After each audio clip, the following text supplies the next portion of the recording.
Well, February is the month of love, but if a relationship feels like it has no more room to grow, now is a perfect opportunity to think about rekindling the romance, because there's always room to grow, right? We have Sean Collins. He's a family law mediator who has seen his fair share of broken relationships get that jump start that they need by heeding valuable advice. So he wrote a book titled The 7 Keys to Love.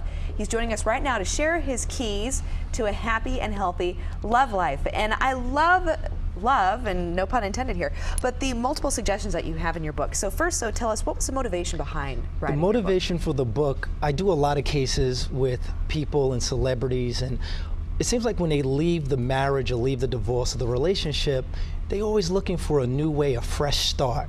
And I was saying that every day is a fresh start, and I would give them keys for gratitude, forgiveness, and different ways to really do that. And so they started taking these keys, and then they would call me back and say, hey Sean, those keys really work. So I started thinking, like, this is broader than just in my mediation practice. This could be a book. So I went to Whole Foods every day for 6 weeks eating a tuna fish sandwich and wrote this book.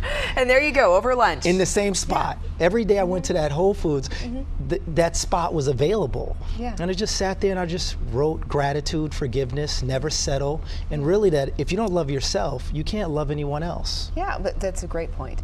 So I want to ask you though about one point you made. It said it's very important that if you've been at work all day or if you've been out, the minute you come home that you pay attention to your significant other. Why is that so important? Right, it's for validation. I think, as stay-at-home moms have a role, they cannot be taken for granted. I think it creates a balance.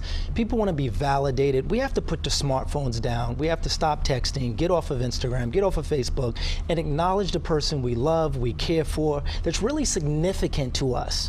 Instagram friends are not that significant as your spouse at home who has had the kids all day going back and forth from school and rehearsal and soccer. It's time to show some love when you get home.